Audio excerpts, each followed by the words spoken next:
Atenção, Sueli, está no ar. Tá no ar? Ai, desculpa, gente, eu estava tão distraída lendo esse livro que nem percebi. Mas o Câmara Jovem de hoje vai falar para você sobre a leitura e a importância dela para o desenvolvimento dos nossos adolescentes. Para conversar conosco sobre este assunto, eu trago a professora Daniele Nascimento e a bibliotecária Tatiana Cavalcante. Sejam bem-vindos ao nosso programa. Obrigada. Obrigada. Não, nós é que agradecemos a participação e a disponibilidade de vocês em vir conversar conosco. E para a gente começar, professora Daniele, os jovens gostam de ler? É relativo. Que tipo de leitura que a gente pensa quando nós perguntamos se o jovem gosta de ler? Regularmente, o jovem lê hoje. Mas, normalmente, não é uma leitura que, por exemplo, um professor de literatura gostaria, de literatura brasileira. Mas, a todo momento, ele está lendo. Existe uma grande gama de best-sellers hoje e os jovens, eventualmente, eles estão lendo. Na mesma frequência que antigamente? Talvez não. Hoje em dia, os jovens, eles são muito imediatos. Eles querem tudo muito rápido. Então, a leitura, para muitos, degustar a leitura, ler as descrições, imaginar as situações, as imagens, para muitos, isso é chato. Então, isso acaba afastando o imediatismo da nossa sociedade tecnológica, acaba afastando os jovens da leitura. O jovem de hoje lê, mas poderia ler mais. É aquela leitura propriamente do livro, né? Mas nas redes sociais está lendo o tempo inteiro, tudo que todo mundo coloca. E com relação aos livros, Tatiana, a gente sempre se questiona, que as pessoas, eu não leio porque o livro é caro, ou eu não tenho como comprar um livro. O livro é caro porque as pessoas não compram, ou por que o livro é caro? Então, é uma questão que a gente está sempre se perguntando. Quando não há uma demanda, geralmente o preço se eleva, né? E todo um livro requer um custo. A capa, o tipo de papel que é utilizado, as imagens que vêm dentro desse livro. Então, é o que faz o livro ser caro. Mas a procura, a falta dessa procura, também é um ponto a se questionar. Você que trabalha numa biblioteca, Biblioteca do Espaço Cultural, coordenadora lá, os jovens procuram livros para ler, eles têm ido atrás da biblioteca para ter acesso a esse livro? Então, para se ter esses dados propriamente dito, a gente fez uma pesquisa, né, que foi um tema de uma monografia de especialização de uma colega nossa, e o público jovem da Biblioteca Juarez de Agama Batista hoje é entre 18 a 22 anos de idade. Então, o jovem, ele vai à biblioteca. E aí a gente tem todo um trabalho técnico que nós captamos dentro da universidade para fazer um estudo desse usuário e saber o que é que esse usuário busca, a faixa etária dele lá dentro da biblioteca. Então, há toda uma pesquisa, mas os jovens vão sim à biblioteca. Então, a gente pode dizer basicamente que essa questão de que o jovem não lê é mais um... Disse-me que na realidade ele busca ler alguma coisa, ele busca interagir, Daniela? Sim, ele busca. Os professores de literatura sempre veem isso. Normalmente nós vemos os nossos alunos com livros, lendo. Eles buscam sim a leitura. Mas, não, como eu já disse, não é como nós vimos hoje, né? Normalmente ele se atém mais à leitura de aventura, de fantasia, que é uma leitura muito interessante também. Tá? É interessante frisar isso. Existe sim uma procura, mas deveria haver um incentivo desde a base, porque os nossos jovens hoje eles estão começando a ser incentivados. Eu acho que esse momento do Brasil está começando, nós estamos começando a ter novos leitores, mas houve um tempo em que os adolescentes, as crianças e os adolescentes não eram incentivados a ler.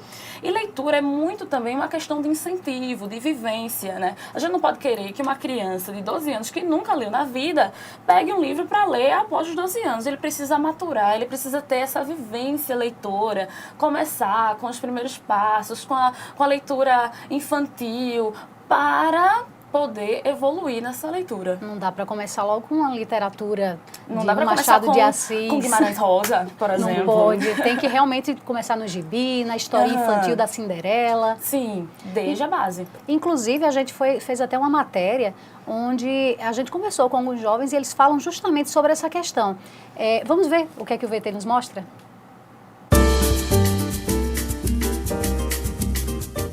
Meu pai, como ele é promotor, ele tem vamos dizer assim, eu sempre chamei de biblioteca, o escritório dele. Ele tem vários livros, então acho que esse incentivo sempre começou deles e acabei pegando rápido. Bem, meus pais incentivaram muito, mas quando eu tinha 7 anos eu vim para o Clube da Leitura e foi aqui que eu comecei a gostar de ler. Veio dos meus pais que incentivavam muito, até que um dia, quando eu tinha 4 anos, eu decorei um livro inteiro que minha mãe gostava, que eu gostava de ler. A educação começa no seio familiar, então o filho ele tem a tendência de imitar o comportamento paterno. Então se a família incentiva a leitura, o filho ele vai absorver aquilo meio que no behaviorismo, né, um comportamento que vai ser estimulado, ele tende a ser reproduzido. Então se na família tem um estilo de leitura, esse aluno ele tende a ler mais. Aí você pega uma família cujo pai não lê, cuja mãe não lê, fica mais difícil do menino ler. Restando ao professor de literatura da escola dar um incentivo à leitura que às vezes é tardio. Um aluno com 12, 14 anos, ele já passou de uma idade adequada para ter começado o hábito da leitura, que devia começar em casa já junto com as primeiras letras. Então você aprende a ler já num hábito lúdico, divertido. Então aprender a ler é muito importante para que o menino torne-se um leitor consciencioso, enfim, um leitor rotineiro. Tá aí. O incentivo dos pais ele é extremamente importante para que o adolescente, a criança, tenha o gosto pela leitura, não é, Tatiana? O incentivo dos pais e também a escola, que hoje é muito complicado, muito difícil a gente ver bibliotecas escolares em pleno funcionamento, profissionais capacitados para estar mediando leitura com os alunos, né? E assim, hoje temos também as redes sociais, que pelo interior, que nós viajamos muito, uma das professoras, inclusive lá de Sapé, ela usa o Facebook para incentivar a leitura nas crianças. Então, trabalho sobre Augusto dos Anjos. O que é que você vê, o que é que você sabe sobre Augusto dos Anjos? Então, assim, foi um trabalho feito através do Facebook, onde as crianças e os adolescentes se estimularam a conhecer Augusto dos Anjos. Porque todo um trabalho... Criança e jovem gostam de quê? Facebook. Então, vamos trabalhar com o Facebook. Outra professora também, amiga nossa, trabalhou com as crianças e foi construído um rap. Através da leitura em sala de aula. Então, eu quero que vocês interpretem esse livro e me tragam o resultado. Então, eles montaram um rap, fizeram um rap. Então, a gente tem que estimular nossos jovens através do que eles gostam, que tipo de atividades esses jovens estão capacitados, eles querem. Então, estimular o gosto da leitura através de uma rede social, através de uma música, de um poema. Tem que ser atrativo, né? Exato. E até 2020, o governo federal quer que em cada escola pública tenha uma biblioteca. E com isso, um profissional capacitado que realmente saiba desenvolver ações para que esse incentivo realmente chame a atenção. Que não é só eu dizer, leia este livro, não. Por que é que eu vou ler o livro? A gente tem que também formar, além do incentivo, né? Ter assim, a leitura crítica e eu saber o porquê que eu estou lendo esse livro. E é bom porque, dessa forma, o jovem ele acaba tomando gosto pela leitura sem nem perceber, né? Sem nem perceber. E chega na universidade preparado, vai fazer um Enem preparado. E, Daniele, quando a gente fala dessa questão das redes sociais como aliado, mas muitas vezes ela também pode atrapalhar, né? A gente viu recentemente no Enem, teve um grande número de provas anuladas. Existe um motivo para isso? A falta de leitura seria uma delas. As redes sociais, com a questão de abreviar VC para dizer você, adiciona ADD, esse tipo de coisa tem prejudicado a questão da escrita também? Sim, leitura e escrita, elas são indissociáveis. Não pode haver uma escrita exitosa se não existir leitura, né? Uma pessoa que lê, sem sombra de dúvidas, é uma pessoa que escreve bem. certo? Então, o grande número de provas anuladas também advém dessa falta de leitura. Por exemplo, eu tenho alunos que leram a proposta que não entenderam, porque tinha uma palavra ou outra que não conheciam. Então, a leitura não somente faz com que o aluno, os adolescentes imaginem, criem situações, mas que também eles ampliem o seu vocabulário, tenham um conhecimento histórico, um conhecimento de mundo maior. E com a leitura, a escrita ela fica muito mais diversificada, o léxico do aluno aumenta, porque ele começa a conhecer as palavras do vocabulário da língua, né? Ele começa a conhecer os usos dessas palavras. Então, a leitura, ela está muito atrelada à escrita. E as redes sociais, com esse imediatismo, as redes sociais elas atrapalham um pouco, porque pela rapidez da comunicação, o jovem acaba abreviando palavras, não pontuando. Então, existe o bônus da rede social para incentivar a leitura. É muito interessante essa comunicação fácil, que a gente né? consegue ter com os alunos, e indicar um livro e indicar alguma coisa interessante. Mas as redes sociais também têm esse ônus de trazer a abreviação e muitas vezes a falta de acentuação, que os adolescentes quando escrevem na rede social não acentuam nada. Então ele acaba levando isso para a escrita dele. Então isso seria um ônus da falta de leitura. Com a leitura, ele se habitua à escrita das palavras, entre outras coisas. Você falou no começo o número de tantos de provas. 529 mil anulações. 529 mil. Um número razoável. Muito considerável, né? Uhum. Então é importante que ele realmente leia para que ele tenha conhecimento e tenha cuidado, né, nessa questão da escrita. E quando você começa a ler, também tem a questão de conseguir interpretar melhor as coisas. Isso também contribui na interpretação? Sim. A interpretação, ela só pode vir a partir da leitura. Muitas vezes a leitura, e aí o aluno vem, escreve, faz um resumo. A leitura, junto com a escrita, ela funciona muito bem para o aprendizado. Então, na questão da interpretação, de ver as palavras que podem ser polissêmicas, que podem ter vários significados, a leitura, ela também vem para ajudar nessa questão. Tatiana, você participa de um projeto. Que projeto é esse? Então, o Bíblio Solidário, que é um projeto onde se reuniu alguns profissionais bibliotecários, né? E nós levamos, desde 2012, que já existe o Bíblio Solidário, nós já estamos na nossa 4ª edição, e o Bíblio Solidário leva livros. Nós doamos livros infantis, infantos juvenis, jovens adultos, para que estimule, isso através de contações de história, que nós fazemos em praças públicas, né? Para estimular. É uma forma de estimular, né? Desde a criança até o idoso, a ter um livro em casa e a buscar a leitura, que é tão bom e a gente viaja quando lê. Com certeza. Professora Daniele, Tatiana, muito obrigada pela participação de vocês. Obrigada. E o papo está muito bom, mas vamos fazer uma pequena pausa e em instantes a gente volta falando mais sobre a leitura. É bem rapidinho, não sai daí. Ser jovem é aproveitar a vida como se não houvesse amanhã.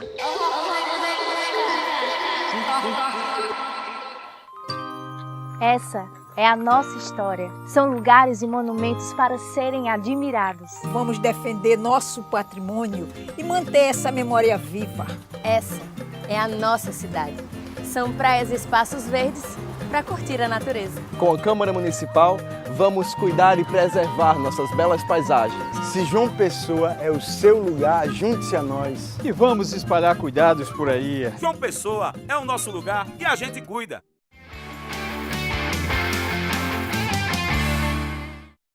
Ser jovem é ser feliz.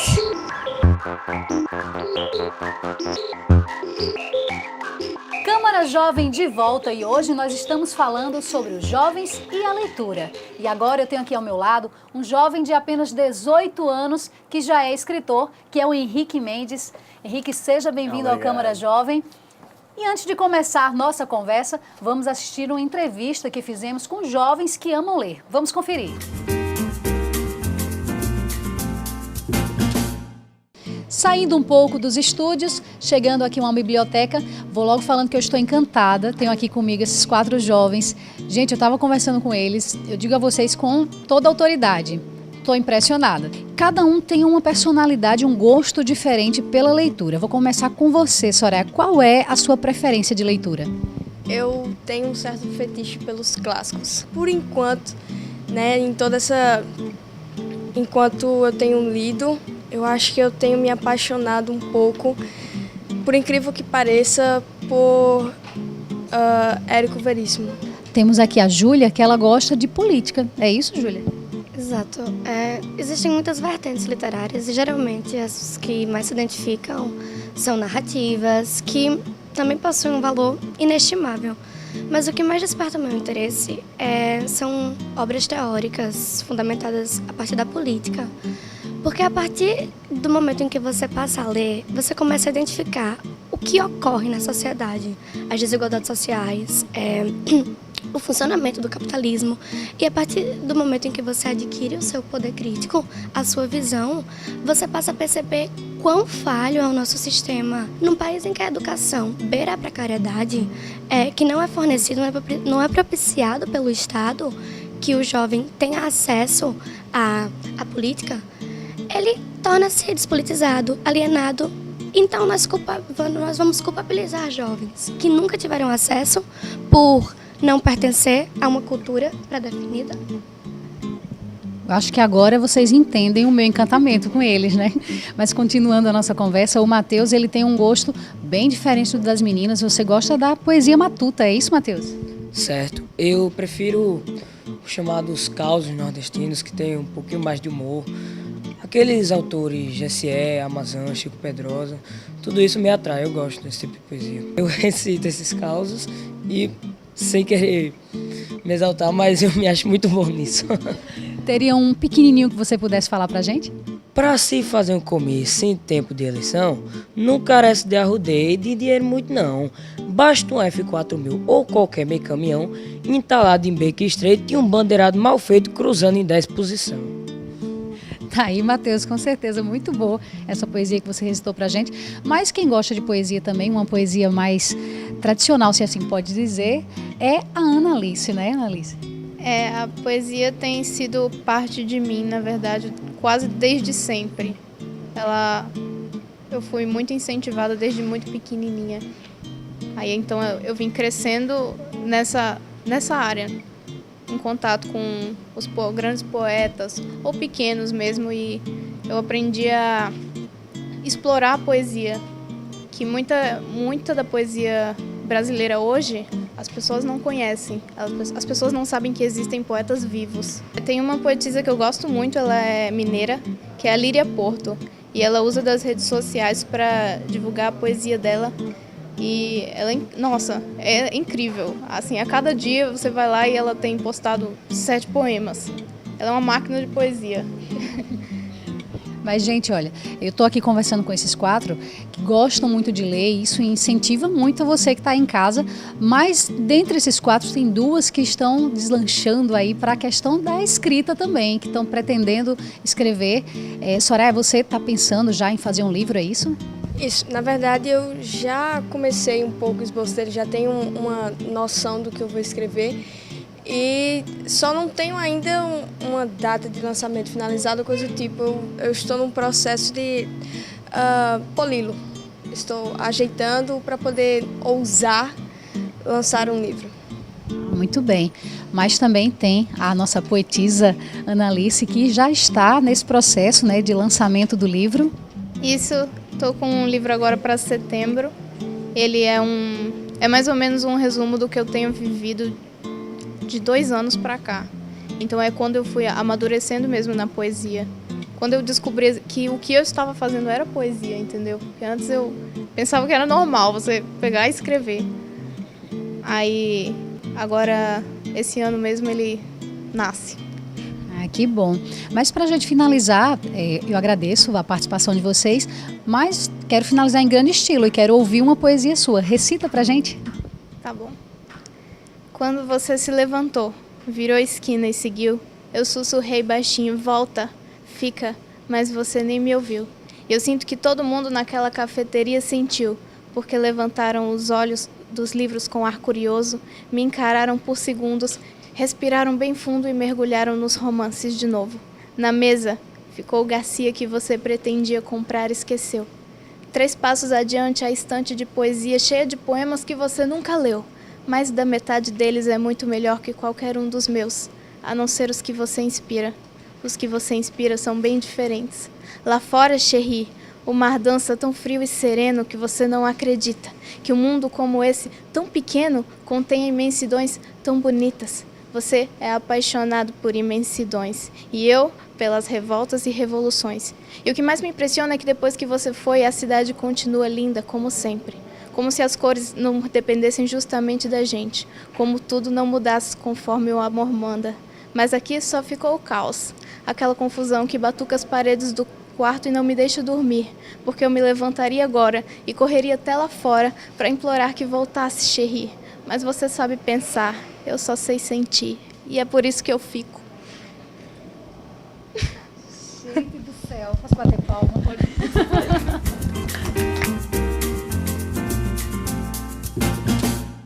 Tá aí, muito legal. A dúvida de bater palma, gente, é porque eu estava dentro da biblioteca, então, já viu, biblioteca, silêncio, concentração. Mas, Henrique, que bom que você veio aqui conversar conosco sobre o seu livro. Estou muito feliz. Que bom, né? Qual é o nome do seu livro? São Os Quatro Guardiões. E ele fala sobre o quê? É um livro que fala sobre um jovem adolescente que descobre ter ligações com o mundo sobrenatural devido à paternidade dele, sabe? E a história vai se desenvolvendo nesse mistério. É uma história que fala de anjos, demônios, esse tipo de seres. Então, é uma ficção. Isso. Ai, que bacana. Mas você é tão jovem. Sou. Já é escritor. Eu escrevi ele, eu tinha 15 anos. Foi o meu primeiro livro. Isso. Então não é nada muito recente, né? Não, não é. Aí por que você só decidiu lançá-lo agora? Eu acho que foi por incentivo. Acredito que o incentivo que eu recebi foi de profunda importância. Então, acho que foi o foco principal. Foi onde resolveu botar para frente Isso, a ideia. Ai, foi. que bacana. Mas você lançou esse livro semana passada, não foi? Dia 12. Dia 12, foi dia do seu aniversário. Dia Praticamente um presente para você. Foi o melhor presente que eu já ganhei na minha vida inteira. Foi um momento em que eu descobri estar realizado na vida, sem exagero. Se realizou por completo Isso. naquilo ali. Ah, que bom, mas eu fico assim impressionada, porque geralmente as pessoas quando param para escrever um livro é quando já tem vivenciado muita coisa, e você não. O pior é que sim, o pior é que vivenciei muita coisa. Já? Pois é. Tá vendo que idade não diz muita coisa, né? Não, não diz, mas eu acho que o que a gente vive aqui dentro, aqueles conflitos, aquelas, sabe? É muito mais impactante do que a gente vive aqui fora. Então, se você souber usar direitinho a sua mente, você consegue sim. É possível. Muito bacana. Mas você tem o hábito da leitura? Você gosta de ler? Amo ler, amo. Tem ideia de quantos livros você lê por mês, por ano, assim? Não, eu te confesso que eu prefiro escrever a ler, porque eu acho que a minha necessidade de criação é maior. Porém, sim, eu leio bastante, leio muita aventura. Aventura, tanto que baseou o livro também em Isso. uma, né? Mas eu escrevo romances também, romance, drama. Já pensa em escrever um outro livro? Já. Esse é o primeiro de uma série que tem 4. Estou no terceiro ainda. Estou no andamento do então terceiro. esse não é um único, não. Não. Que legal. Vão vir outros. Esse primeiro você fez quando tinha 15, os outros vieram em seguida. Isso. Aí, no caso, você lançou o primeiro, Isso. mas já com dois... de lançar mais. E os nomes serão os mesmos? Não, não serão os mesmos. Mas é porque eu não posso divulgar o nome do segundo, infelizmente. Sigilo. Poxa, que pena. Não pode nem revelar pra gente. Não, infelizmente. Não, tudo bem. A gente aguarda. Tem ideia de quando é que você vai lançá-lo? Olha, eu tenho ideia, assim. Acho que para o ano eu já vou estar pensando em lançar o próximo, ano que vem. Que legal. E você já está tendo a distribuição desse livro na livraria? Já está disponível? Porque esse livro acabou de ser lançado, então a gente ainda está ajeitando com a editora também, sabe? Tem uma burocracia muito grande e eu não entendo muito. Porém, logo, logo vai estar nas livrarias, sim. No primeiro bloco, a gente estava conversando com uma bibliotecária e também com uma professora de literatura, e elas colocavam essa questão da produção de um livro, quando eu perguntei a questão de valor, que muita gente questiona o valor de um livro. Então, realmente é desgastante, é cansativo produzir um livro todo, não só a escrita. Demais, demais, principalmente mentalmente, sabe? É um desgaste psicológico muito forte, pelo menos no meu caso foi, porque eu usei a escrita como uma forma de descarrego. de emoções, entendeu? Era muita coisa presa e eu tinha que pôr para fora de alguma forma. E eu sabia que ia ter que ser de alguma forma artística, sendo pintura, desenho. Então, quando eu descobri a literatura, para mim foi um alívio. Sério, foi perfeito. É como se tivesse tirado um peso de você. Amor à primeira vista. Colocou para fora tudo que você queria nas palavras ali, na escrita. Nas situações. Até porque a minha fantasia é a representação da minha realidade, entendeu? Então, não é algo totalmente criado, sabe? Então, é um conflito que você já tinha dentro de você, dentro de situações que tinham próximo. Mas a sua família, ele apoia nesse seu projeto? Super apoia. Lógico, né? Não dá nem para não apoiar uma ideia dessa. Pois é. Tive o apoio muito grande da minha mãe, no caso, logo no começo, né? Porém, tive a ajuda de da Elisalva, que é a minha madrinha literária, meu amor, que ela me ajudou bastante. Ganhei a publicação de presente do Magno Nicolau. Que bom. Da editora Ideia. Então, eu sempre fui muito privilegiado, entendeu? Em relação aos livros. Então, é a minha vida. Eu acho que quando a família vê o interesse e percebe que você tem a vontade de colocar aquilo para frente, é algo tão positivo, né? Tantos jovens aí estão desgastando o tempo com coisas que não são legais. Mas e você quando são amigos meus, eu fico lá em cima. Vamos ler um livro, vamos escrever um poema. Eu fico. Mas os meus amigos, eles gostam muito de escrever. Ah, que bacana. De ler. Henrique, o tempo é bem curtinho. E antes da gente encerrar o programa, geralmente a gente indica músicas. Hoje, nós vamos indicar livros. Os adolescentes que conversaram conosco indicaram alguns. Se liga que as dicas são boas. Vamos ver. Eu indico de coração Volta ao Mundo em 80 Dias, de Júlio Verne. Ele é bem simples, ele é rápido, mas a questão é que é incrível como Júlio Verne, há tantos anos atrás, ele conseguiu prever tantas coisas que poderiam acontecer no futuro, e ele teve uma criatividade de inventar e de pensar em como seria o mundo sem sair de sua casa. Eu indicaria um livro que aborda a nossa Constituição do Estado, que é Ciência e Política, Duas Vocações, de Weber. Nesse livro ele vai falar de moral política e de como as nossas ações exercem um poder sobre o Estado. Um livro que eu recomendaria assim, na poesia seriam dois. O primeiro seria o Toda a Poesia, do Paulo Leminski.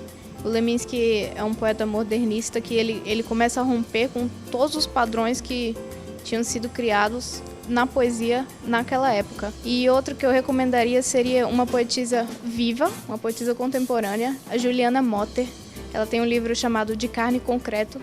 Ela tem 23 anos, é brasiliense. E eu acho que as pessoas precisam perceber que a poesia está viva. A poesia não está nos livros. A poesia está na rua. Eu vou indicar todas as obras desses autores que eu gosto, Jessé Quirino, Amazon, Chico Pedrosa, que é diversão garantida. Tem esse livro aqui que eu selecionei, Bandeira Nordestina, Raguras da Lata d'Água, várias obras, são muito boas. Tá aí dicas muito boas. Henrique, aproveita, indica pra gente um livro. Olha, uma saga que me inspirou bastante a escrever foi Percy Jackson, do Rick Riordan, pelo fato de ter uma linguagem muito simples e é muito gostoso de ler, eu recomendo. Bem, Henrique, muito obrigada pela sua participação aqui Obrigado conosco no vocês. Câmara Jovem e até uma próxima, né? Boa sorte e sucesso, né, no seu livro. Amém. E o Câmara Jovem fica por aqui, mas não esquece de nos seguir no nosso Facebook, que é o TV Câmara JP. Lá você acompanha toda a nossa programação. Até o próximo Câmara Jovem!